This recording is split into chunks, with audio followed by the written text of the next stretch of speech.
الله وبركاته. الحمد لله نحمده ونستعينه ونستغفره ونؤمن به ونتوكل عليه ونعوذ بالله من شرور أنفسنا ومن سيئات أعمالنا. من يهده الله فلا مضل له ومن يضلله فلا هادي له. ونشهد أن لا إله إلا الله وحده لا شريك له. ونشهد أن سيدنا ومولانا محمدا عبده ورسوله صلى الله عليه وعلى آله وأصحابه وبارك وسلم.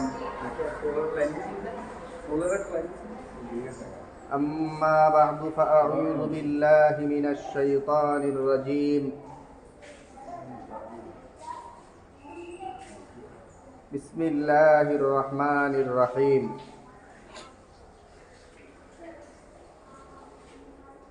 وأتموا الحج والعمرة لله.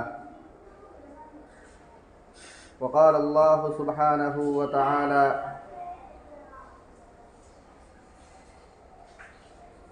ولله على الناس حج البيت من استطاع إليه سبيلا.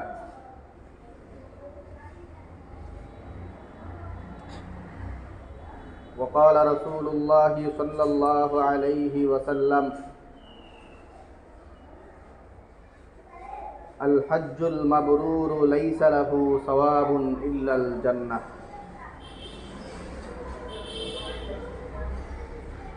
اللهم صل على محمد وعلى آل محمد كما صليت على إبراهيم وعلى آل إبراهيم إنك حميد مجيد.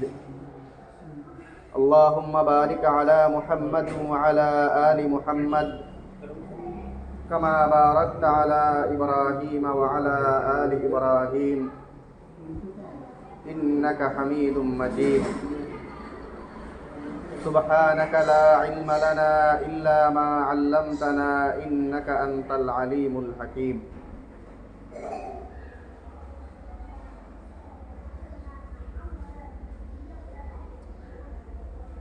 মহান আল্লাহ পাক রব্বুল আলামিনের দরবারে অসংখ্য শুকরিয়া জ্ঞাপন করছি,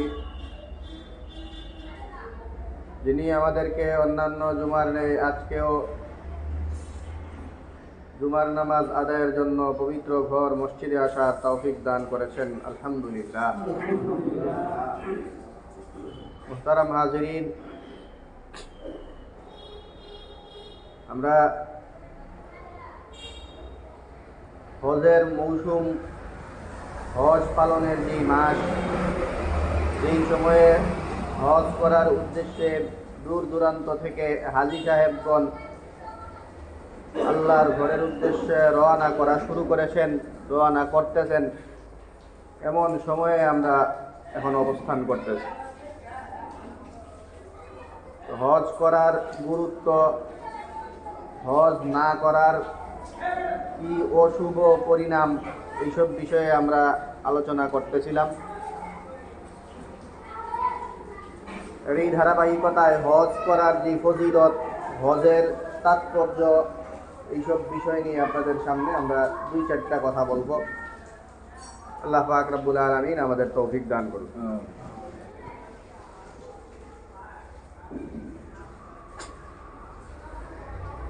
দুনিয়াতে আল্লাহ পাক রব্বুল আলামিন মানুষের জন্য আল্লাহ তাআলার নৈকট্যশীল হওয়ার উপায় হিসাবে মানুষ যেন আল্লাহর প্রিয় মানুষ হয়ে উঠতে পারে, এই কারণে আল্লাহ তাআলা বিভিন্ন হুকুম আহকাম মানুষের উপর দিয়ে থাকেন। আল্লাহ তাআলার প্রতি যারা ঈমান আনে, আল্লাহকে যারা বিশ্বাস করে, তাদের জন্য আল্লাহ তাআলা অনেক আমল করা, সেই আমলগুলো করে আল্লাহ তাআলার নৈকট্যশীল বান্দা হওয়ার জন্য আল্লাহ তাআলা মানুষদেরকে আদেশ করেছেন। সেই আমলগুলোর মধ্যে কোনো আমল বেশি গুরুত্বপূর্ণ, কোনোটা তার চেয়ে তুলনামূলক কম গুরুত্বপূর্ণ, এমন স্তর বিন্যাসও কোরআন এবং হাদিসের মধ্যে আমরা মাঝে মাঝে দেখতে পাই। তো হজের যেই আমলটা, হজের আমলের যদি আমরা স্তর নির্ধারণ করতে যাই, কোরআন এবং হাদিসের যেই বক্তব্য, বিশেষ করে বিভিন্ন হাদিস থেকে আমরা হজের স্তর দেখলে আমরা খুবই আশ্চর্যজনক এক উন্নত স্তরে হজের বিধান অবস্থান করছে। নবী সাল্লাল্লাহু আলাইহি ওয়াসাল্লামকে বিভিন্ন সময়ে সাহাবায়ে কেরাম জিজ্ঞেস করতেন বিভিন্ন প্রশ্ন। তো সাহাবায়ে কেরাম আমলের প্রতি তাদের ঝোঁক ছিল, কিভাবে বেশি বেশি আমল করা যায়, আল্লাহ তাআলা বেশি সন্তুষ্ট হবেন সেই আমলগুলো কিভাবে বেশি করা যায়। এই জন্য সাহাবায়ে কেরাম নবী সাল্লাল্লাহু আলাইহি ওয়াসাল্লামকে প্রশ্ন করতেন সেই আমল, কোন আমলটা করলে বেশি লাভ, কোন আমলটা আল্লাহর কাছে বেশি প্রিয়, কোন আমলটা বেশি শ্রেষ্ঠ। এইসব প্রশ্ন অনেক সময় আমরা হাদিসের মধ্যে দেখতে পাই। তো এমন নবী সাল্লাল্লাহু আলাইহি ওয়াসাল্লামকে বহুবার প্রশ্ন করা হয়েছে। সেই প্রশ্নগুলোর মধ্যে অন্যতম প্রশ্ন নবী সাল্লাল্লাহু আলাইহি ওয়াসাল্লামকে জিজ্ঞেস করা হয়েছিল, আইয়ুল আমালি আফজালু। প্রশ্ন করা হয়েছিল নবী সাল্লাল্লাহু আলাইহি ওয়াসাল্লামকে যে সবচেয়ে শ্রেষ্ঠ আমল কোনটা। সেই প্রশ্নের উত্তরে নবী সাল্লাল্লাহু আলাইহি ওয়াসাল্লাম প্রথম যেই উত্তরটা দিয়েছেন সেটা খুবই অনুমিত উত্তর। এই উত্তরটা সবারই বোধগম্য, তো এটার চেয়ে বড় কিছু তো আর নাই। নবী সাল্লাল্লাহু আলাইহি ওয়াসাল্লাম বলেন যে সবচেয়ে উত্তম আমল হইল ঈমানুন বিল্লাহ, আল্লাহর প্রতি ঈমান আনা।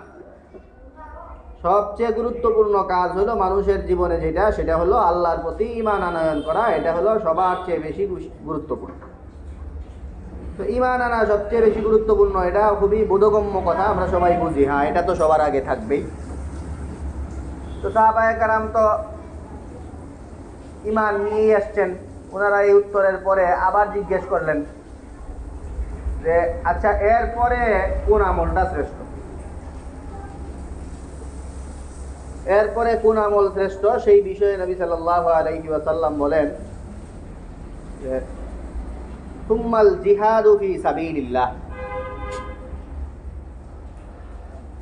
ঈমান আনয়নের পরে সবচেয়ে বেশি শ্রেষ্ঠ গুরুত্বপূর্ণ আমল হইল আল্লাহর রাস্তায় জিহাদ করা।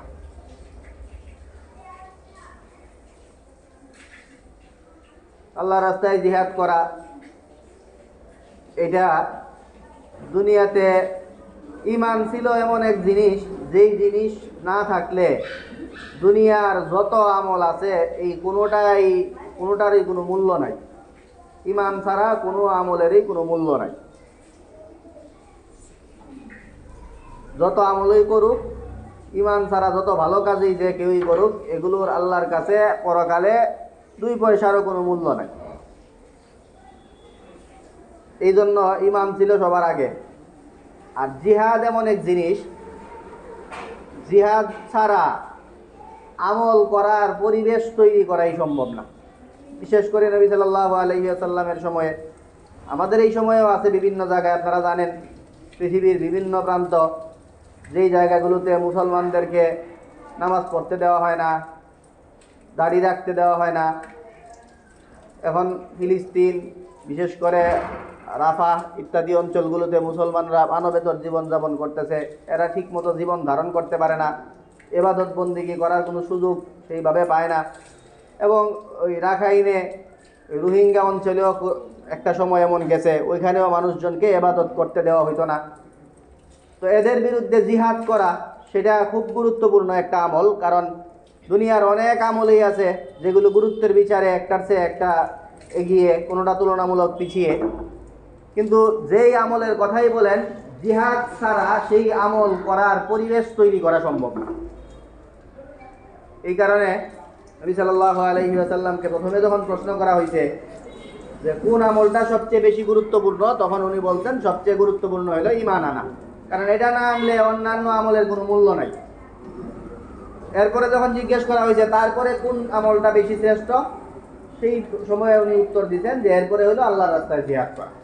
কারণ আল্লাহর রাস্তায় জিহাদ কইরা যদি আমলের পরিবেশ তৈরি করা না যায়, কাফেরদেরকে ইসলামের বিধান পালনে যারা বাধা দেয় তাদেরকে যদি পরাভূত করা না যায়, তাহলে যেই আমলই শ্রেষ্ঠ বলা হোক সেই আমল নিরবিচ্ছিন্নভাবে পালন করার পরিবেশেই পাওয়া যাবে না। তো দ্বিতীয় স্তরে উত্তর দিলেন জিহাদ করা। তো আমল কবুলের যেই শর্ত ঈমান আনা, সেটাও যখন হইল, জিহাদের মাধ্যমে যখন পরিবেশও বাস্তবায়ন হইল, এরপরে প্রশ্ন করা হইল যে এরপরে আচ্ছা ঠিক আছে সুম্মা মাযা, এরপরে কোন আমল সবচেয়ে শ্রেষ্ঠ? নবী সাল্লাল্লাহু আলাইহি ওয়াসাল্লাম বলেন যে 3 নাম্বার স্তরে নবী সাল্লাল্লাহু উত্তর দিয়েছেন আল হাজ্জুল মাবরুর, আল্লাহর সন্তুষ্টির জন্য হজ করা। আল্লাহর সন্তুষ্টির জন্য হজ করা, এটা হলো এরপরে সবচেয়ে শ্রেষ্ঠ আমল। তো আমরা বিভিন্ন সময়ে শ্রেষ্ঠ আমল এইটা এই ধরনের কথাবার্তা বলি এবং হাদিসের মধ্যে আমরা পাইও, দলিল ভিত্তিক দলিল পাই, এই কারণেই আমরা বলি যে এটা শ্রেষ্ঠ। তো হজের ব্যাপারটা খুবই অদ্ভুত। সচরাচর আমরা এই আমল শ্রেষ্ঠ ওই আমল শ্রেষ্ঠ এটাই পাই, কি পরিমাণ আগেরটার চেয়ে কি পরিমাণ এগায় আছে, এটা কতটুকু এগিয়ে গেল, কি পরিমাণ শ্রেষ্ঠত্ব এটার, সেই বিষয়টা খুব কমই পাই। হজের মধ্যে আমরা এই জিনিসটাও পাই। হজের পরেরটার চেয়ে হজের আমলের শ্রেষ্ঠত্বে এটা ডিস্টেন্সটা কি সেটা পর্যন্ত বলা হাদিস। নবী সাল্লাল্লাহু আলাইহি ওয়াসাল্লামকে অন্য হাদিসে প্রশ্ন করা হয়েছে যে আইয়ুল আমালি আফজালু, কোন আমল শ্রেষ্ঠ? তো নবী সাল্লাল্লাহু আলাইহি ওয়াসাল্লাম কি উত্তর দিয়েছেন? ঈমান আনা। তারপরে জিজ্ঞেস করার পরে দ্বিতীয়বার বলছেন সেটাই, যে আল্লাহর রাস্তায় জিহাদ করা।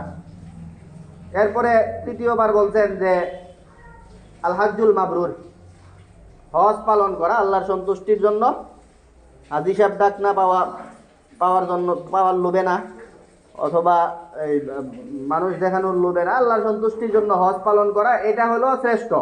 আর এটা অন্য যে কোনো আমলের চেয়ে কি পরিমাণ শ্রেষ্ঠ সেটা বলেন নবী সাল্লাল্লাহু আলাইহি ওয়াসাল্লাম, তাফজুলু সাইরাল আমালি কামা বাইনা মাতলিআ শামসি ওয়া মাগরিবিহা।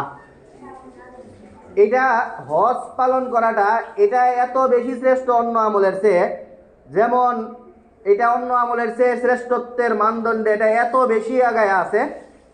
দুনিয়ার মধ্যে যে সূর্য উঠে আর সূর্য ডুবে, এক প্রান্তে পৃথিবীর এক প্রান্তে সূর্য ডুবে আর এক প্রান্তে উঠে, এই সূর্যর উদয়স্থল আর অস্ত যাওয়ার যে স্থল, এই দুই জায়গার মধ্যে যত বড় ডিস্টেন্স, যত বড় দূরত্ব, এত বড় দূরত্বে এগিয়ে আছে হজের গুরুত্ব।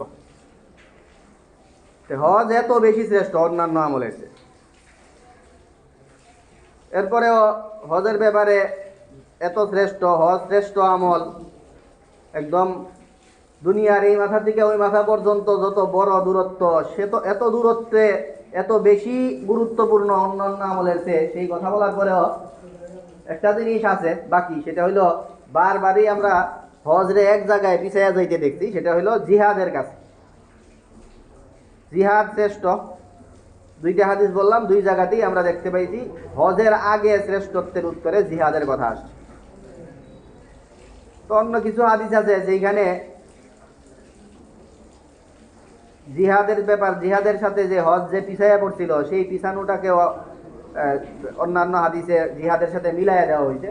ওমর রাদিয়াল্লাহু তাআলা আনহু বলেন যে জিহাদ তো শ্রেষ্ঠ, সেটা জানো তোমরা।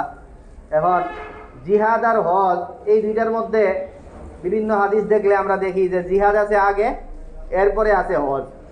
আসলে জিহাদ আর হজ, ওমর রাদিয়াল্লাহু তাআলা আনহু বলছেন, তোমরা যখন ইজা ওয়াজাতুমুস সুরুজা ফাশুদ্দুর রিহালা ইলাল হাজ্জি ওয়াল উমরা ফাইন্নাহু আহাদুল জিহাদাইন, তোমরা যখন জিহাদের মতো গুরুত্বপূর্ণ আমল শেষ করবা তখন তোমরা হজ উমরা পালনের প্রতি মনোনিবেশ করো।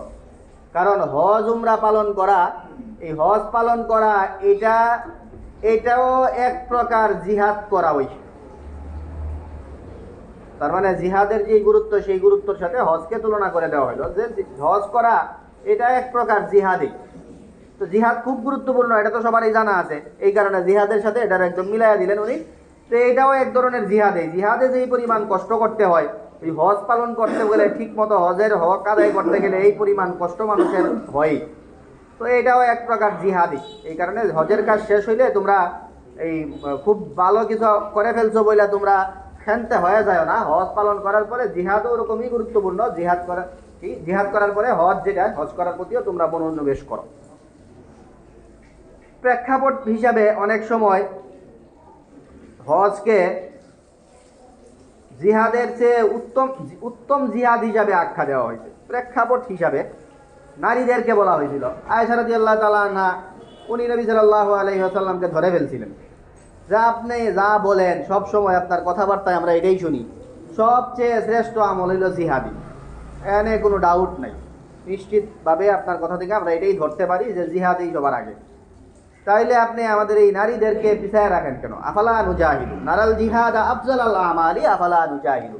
আমরা তো দেখি জিহাদই সবচেয়ে বেশি বড় আমল, শ্রেষ্ঠ আমল, তা আমরা কেন জিহাদ করব না? নবী সাল্লাল্লাহু আলাইহি ওয়াসাল্লাম বলেন যে ওয়ালাকিন আফজালাল জিহাদি ওয়া আজমালাহু আল হাজ্জুল মাবরুর। ঠিক আছে, জিহাদ যেটা সেটা সবার চেয়ে আগায়া, কিন্তু সবচেয়ে উত্তম জিহাদ হইল আল্লাহকে সন্তুষ্ট করার জন্য হজ পালন করা। এটার চেয়ে বড় জিহাদ নেই। ওয়ালাকিন আফজালাল জিহাদি ওয়া আজমালাহু, সবচেয়ে উত্তম জিহাদ আর সবচেয়ে শ্রেষ্ঠ জিহাদ হইল আল্লাহকে সন্তুষ্ট করার জন্য হজ পালন। তো এই মোটামুটি শ্রেষ্ঠ আমলের একটা বেশ কিছু হাদিস আমরা দেখলাম। শ্রেষ্ঠ আমল সংক্রান্ত প্রশ্ন উত্তর, যেখানে কোথাও জিহাদকে আগায় না তারপরেই হজকে দেওয়া হয়েছে। অন্যান্য আমল, হজ এবং জিহাদ এবং ইমানকে কেন আগে আনা হয়েছে সেই বিষয়টাও আমরা বললাম। এরপরে সাধারণ আমলগুলির বিবরণের মধ্যে হজ সবার আগে, কোথাও তো জিহাদের বরাবরই করা হয়েছে, কোনো জায়গায় শ্রেষ্ঠ জিহাদ হিসেবেই আখ্যা দেওয়া হয়েছে। তো শ্রেষ্ঠত্বের বিচারে এই হজের হইল এই অবস্থান। এছাড়াও হজ করা এই বিষয়ে আল্লাহ তাআলা যারা হজ করবে তাদের সাথে আল্লাহর কি সম্পর্ক, সেই সম্পর্কের বিভিন্ন বিবরণ আছে হাদিসের মধ্যে।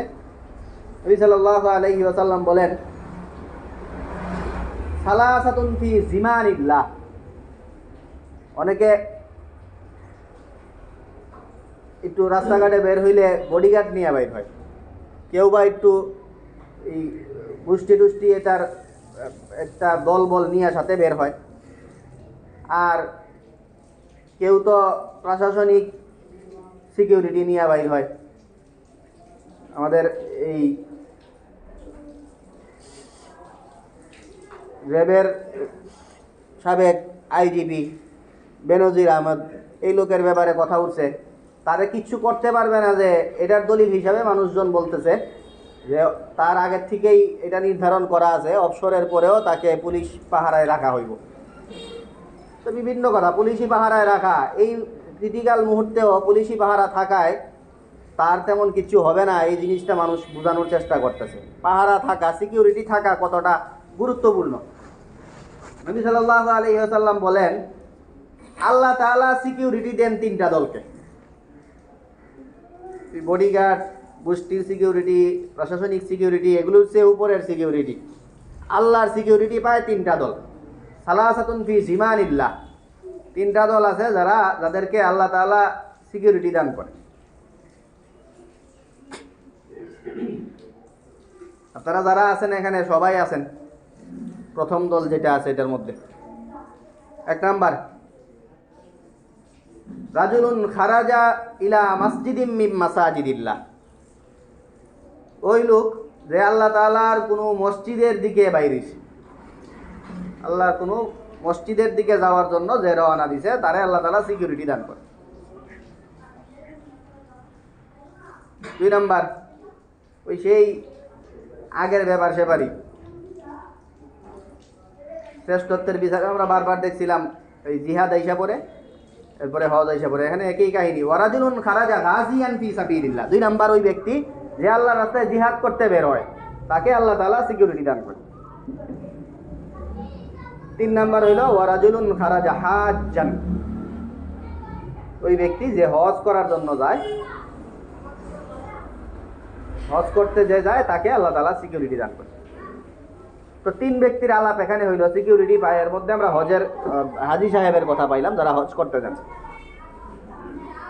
আবার আরেকটা হাদিসে ওরকম বিশেষ তিনটা দলের কথা আছে। ওখানে সিকিউরিটির আলাপ না, ওইখানে আগের তিনটার চেয়ে একটু পার্থক্য আছে। ওইখানেও হাজী সাহেবদের নাম আছে। এই হাদিসে নবী সাল্লাল্লাহু আলাইহি ওয়াসাল্লাম বলেন, সালাসুন ওয়াফদুল্লাহি সালাসাতুন,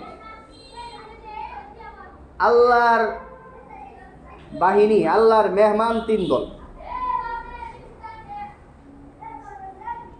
তো মেহমান তিন দল, এর মধ্যে এক দল হইল যিনি আল্লাহর রাস্তায় জিহাদ করতে বের হয়েছেন তিনি, আর একজন হইল যিনি আল্লাহর রাস্তায় আল্লাহর জন্য সন্তুষ্টির জন্য হজ করতে বের হয়েছেন, আর একজন হলো যিনি উমরা করতে বের হয়েছেন। ওইখানে আগেরটা মসজিদে যিনি আসছেন উনি, ওইটার জায়গায় এখন উমরা আসলো। তো মেহমানের ব্যাপার তো কোথাও যাইতে হবে, মসজিদে তো মানুষজন সাধারণত কাছেই থাকে, এই জন্য এই মেহমানের আলাপে মসজিদের দলটা নাই। ওখানে হলো হাজী সাহেব, গাজী সাহেব, আর হইল মুতামির, উমরা যিনি করেন ওনারা। তো এই তিন দল, এরা আল্লাহর মেহমান।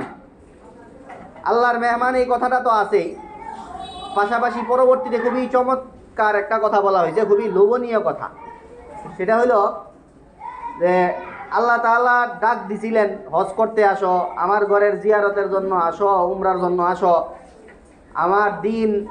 আমার দিনকে নিয়ে অমুক তমুক এই ইসলামের শত্রুরা এরা ছিনিমিনে খেলতেছে, এদেরকে শায়েস্তা করার জন্য আসো। আল্লাহ তাআলা এমন ডাক দিছিলেন।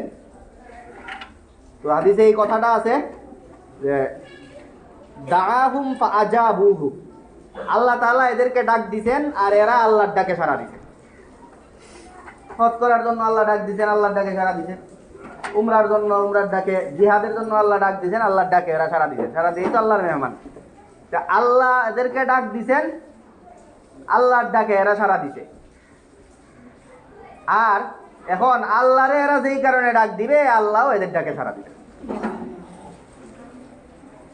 দাআহুম ফাআজাবুহু ফাসআলুহু ফাআতাহু, আল্লাহ তাআলা এদেরকে ডাক দিছেন আর এরা আল্লাহর ডাকে সাড়া দিছে। এই কারণে আল্লাহ তাআলাকেও যখন এরা ডাক দিবে, আল্লাহ তাআলাও তাদের ডাকে সাড়া দিবে। তো এই হলো হজের তাৎপর্য, গুরুত্ব। এত গুরুত্বপূর্ণ কাজ হজ করতে গেলে আমাদের যেই বাধা আসে সেটা হলো বিশাল অঙ্কের টাকা পয়সা লাগে, অনেক টাকা পয়সার ব্যাপার। এত টাকা পয়সার ব্যাপার, এটারে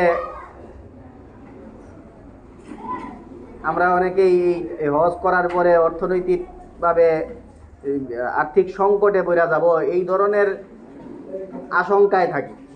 এই আশঙ্কাটা দূর করার জন্য নবী সাল্লাল্লাহু আলাইহি ওয়াসাল্লাম বলেন, তো নবী সাল্লাল্লাহু আলাইহি ওয়াসাল্লাম বলতে দেন, আমরা এমনিতেও যদি যেই কারো নিজের পকেটের টাকা কারো সন্তুষ্টির জন্য, আমাদের এই এলাকার এই নেতা, আমরা জানি যে এই নির্বাচনের সময় উনি যদি দেখেন যে উনার জন্য আমি এত পোস্টারিং করে এত খরচ করতেছি, এই মিটিং মিছিল লবিং করে এত খরচ করতেছি, আমার পকেটের টাকা যাইতেছে, আমি দেখতেছি চাক্ষুষ যাইতেছে, কিন্তু আমি জানি যে আমার এই পকেট ভরে যাবে, একদম চাক্ষুষ তাৎক্ষণিক আমার সামনে দেখা যাইতেছে যে আমার টাকা যাইতেছে। তারপরেও আমি জানি যে আমার এই যে টাকা যাইতেছে এগুলি বর্তে বেশিক্ষণ লাগবে না। তো আল্লাহ তাআলার সন্তুষ্টির জন্য এই কাজ করলে আমাদের তো বিশ্বাস করার কিছু নাই। নেতার জন্য যদি আমরা এই সামান্য নির্বাচনের সময় এত খরচ করি আর বুঝি যে এগুলি আমার পুষায় আসবে, তো আল্লাহর সন্তুষ্টির জন্য এই খরচটা করলে এটাও যে আবার রিটার্ন আসবে, সেই ব্যাপারটা নবী সাল্লাল্লাহু আলাইহি ওয়াসাল্লাম নিশ্চয়তা দিতেছেন। তাবিউ বাইনাল হাজ্জি ওয়াল উমরাহ ফাইন্নাল মুতাবাআতা বাইনাহুমা ইয়ানফিয়ানিল ফাকরা ওয়াজ যুনুব কামা ইয়ানফিল কিরু খাবাসাল হাদিদি ওয়াজ যাহাবি ওয়াল ফিদ্দা। নবী সাল্লাল্লাহু আলাইহি ওয়াসাল্লাম বলেন, তোমরা লাগাতার হজ উমরা এগুলি করতেই থাকো, কারণ এই হজ উমরা যত করবা এগুলি ইয়ানফিয়ানিল ফাকরা ওয়াজ যুনুব, দারিদ্রতা আর গুনাহ। ভয় তো করতেছিল যে অর্থ সংকটে পড়বা, দারিদ্রতা, শুধু দারিদ্রতা না, সাথে আরেকটা আছে, দারিদ্রতারেও দূর করে এবং গুনারেও দূর করে দেয়। কেমন? কামা ইয়ানফিল কিরু খাবাসাল হাদিদি ওয়াজ যাহাবি ওয়াল ফিদ্দা, যেমন এই হাপরের যেই ফুৎকার এগুলি দিয়া এবং আগুন আগুন যখন দেওয়া হয়, সেই আগুন দিলে স্বর্ণ রূপা ইত্যাদির মধ্য থেকে যেমন ঝংকার এগুলি দূর হয়ে যায়, ওই রকম মানুষের কাছ থেকে দারিদ্রতা এবং মানুষের অপরাধ গুনাহ এগুলি হজ উমরা করার দ্বারা এইভাবে দূর হয়ে যায়। এই হইল হজ করার যেই মানুষের ভিতরে যেই সংকোচ থাকে, সেই সংকোচ দূর করার জন্য নবী সাল্লাল্লাহু আলাইহি ওয়াসাল্লামের উৎসাহ, এবং পাশাপাশি হজ করলে পরকালে আল্লাহ তাআলা কি দান করবেন সেই ব্যাপারে নবী সাল্লাল্লাহু আলাইহি ওয়াসাল্লাম বলছেন, আল হাজ্জুল মাবরুরু লাইসা লাহু সাওয়াবুন ইল্লাল জান্নাহ। আল্লাহর সন্তুষ্টির জন্য যেই লোক হজ করে, এই লোকরে জান্নাত দেওয়া ছাড়া আর কিচ্ছু নাই, তারে সুনিশ্চিতভাবে জান্নাত দিয়ে দেওয়া। তো জান্নাত দিয়ে দেওয়া এটা তো আছেই, গুনাহ মাফ করানোর ব্যাপারে দুইটা বক্তব্য নবী সাল্লাল্লাহু আলাইহি ওয়াসাল্লাম দেন। একটা আছে আল হাজ্জু ইয়াহদিমু মা কানা কাবলাহু ওয়া ইন্নাল হিজরাতা তাহদিমু মা কানা কাবলাহা। হিজরত করা, যেটার এই আমলটার এখন নাই, নবী সাল্লাল্লাহু আলাইহি ওয়াসাল্লামের যুগে মক্কা থেকে মদিনায় হিজরত, সেই হিজরত কেউ করলে হিজরতের আগে যত গুনাহ করছিল সব মাফ হয়ে যাইত। এবং হজ যদি কেউ পালন করে, হজের দ্বারা হজের আগে মানুষ যত গুনাহ করে সব গুনাহ মাফ হয়ে যায়। সব গুনাহ যে মাফ হয়ে যায় এটা ওই কথার কোনো কথা না, একদম নবী সাল্লাল্লাহু আলাইহি ওয়াসাল্লাম বলছেন কিভাবে মাফ হয়। মানে হাজ্জালিল্লাহি ফালাম ইয়ারফুস ওয়ালাম ইয়াফসুক রাজাআকা ইয়াউমিন ওয়ালাদাতহু উম্মুহু। যেই লোক কোনো ধরনের পাপাচারে লিপ্ত না হইয়া, কোনো ধরনের লৌকিকতা ইত্যাদিতে লিপ্ত না হইয়া আল্লাহর সন্তুষ্টির জন্য হজ করে, এই লোক হজ কইরা ফিরবে এইভাবে যেন সদ্য সে ভূমিষ্ঠ হয়েছে, এত নিষ্পাপ হইয়া। তো এইভাবে নিষ্পাপ হইয়া জান্নাত দান করবেন আল্লাহ তাআলা। জান্নাতের মধ্যেও দুনিয়াতে এত বড় এত হাই লেভেলের আমল করছে, জান্নাতের মধ্যেও যে তার দরজা উঁচু হবে সেই ব্যাপারে নবী সাল্লাল্লাহু আলাইহি ওয়াসাল্লাম বলেন যে ইবিলুল হাজ, হজের যেই সেখানে হাদিসে ইবিল আছে, এখন তো আর সেটা নাই, এখন আপনারা প্লেন গাড়ি যেটাই বলেন। তো হাদিসের মধ্যে আছে এই হজ করতে যাওয়ার জন্য যেই বাহন, ওইখানে উটের কথা আছে, যেই উট, এই উট যখনই একটা তার পা ফেলে বা হাত উঠায়, চারটা তো চারটারে দুইটারে পা হিসাবে ব্যক্ত করা হয়েছে হাদিসে, আর দুইটারে হাত হিসাবে। তো যখনই সে পা উঠায় আর হাত ফেলে, পা যখন উঠায় হাত যখন ফেলে, একবার পা উঠাইলে একবার হাত ফেললে, তখন আল্লাহ তাআলা এগুলির মাধ্যমে এই লোকের প্রত্যেকবার এই কদম দেওয়ার দ্বারা তার পূর্বের গুনাহ মাফ করে দেন, এবং তার যেই দারাজাত আল্লাহর কাছে যে তার অবস্থান, সেই অবস্থানকে আল্লাহ তাআলা উন্নতি করে। তো জান্নাত দেওয়ার পরেও জান্নাতের মধ্যে উন্নত স্তর জান্নাত, সেখানে আল্লাহ তাআলা জান্নাত দান করবেন। এই মোটামুটি আমরা হজ বিষয়ে কথা বললাম, হজের গুরুত্ব, যার দ্বারা আমরা হজ দুনিয়াতে আল্লাহ তাআলা যত আমল দিছিলেন এর মধ্যে প্রায় সবার চেয়ে উপরে হজের এই আমলটা, এটা আমরা অকপটেই বলতে পারি। এই জন্য হজে অনেকে যাচ্ছেন, যারা যাইতেছেন তাদের জন্য আমরা তাদের হজ কবুল হওয়ার জন্য দোয়া করব। ওনারা আমাদের কাছে সেখানে গিয়ে দোয়া যেন করেন, সেই জন্য তাদের কাছ থেকে দোয়া নিব। এবং পাশাপাশি আপনারা জানেন আমাদের দেশ এখন খুব এই একটা বিপদের মধ্যে আছে, বন্যা, প্রতি বছরেই বন্যা আসে, বন্যা আসলে মানুষজন খুবই মানবেতর জীবনযাপন করে। সিলেটের দিকে বন্যা শুরু হয়েছে, তো বন্যার্তদের জন্য যারা বন্যা থেকে বাঁচছেন তাদের সাহায্যে এগিয়ে আসা এটা তাদের কর্তব্য। তারা বিভিন্ন চ্যারিটি গঠন করা হয় বিভিন্ন মাধ্যমে, আমাদের দেশেই তো এখন তো এই সময়ে ফিলিস্তিনে পর্যন্ত আমরা সাহায্য পৌঁছে দিতে পারি, তো আমাদের দেশে তো আরও সহজ পাঠানো। তো এইসব জায়গায় তাদের বন্যার আগে আবার ঘূর্ণিঝড় গেছে, ঘূর্ণিঝড়ে অনেক ক্ষতিগ্রস্ত হয়েছে। এই সময়ে এই প্রাকৃতিক দুর্যোগে যারা ক্ষতিগ্রস্ত হয়েছে তাদের সহায়তায় এগিয়ে আসা, এই মানসিকতা আপনারা সবাই লালন করবেন, এবং যেখানেই সুযোগ হয় সেখানে আপনারা বিভিন্ন দান দক্ষিণা ইত্যাদির মাধ্যমে তাদের জন্য এগিয়ে আসবেন, এই আহ্বান আপনাদের প্রতি রইল। আল্লাহ পাক রব্বুল আলামিন আমাদেরকে এই আলোচিত বিষয়গুলো বোঝার তৌফিক দান করেন। আলহামদুলিল্লাহ রাব্বিল আলামিন। আমরা আগে আসি সামনে, পিছনে অনেকেই দাঁড়ায় আছেন, সামনের জায়গা পূরণ করে তারপরে সুন্নতে দাঁড়াই।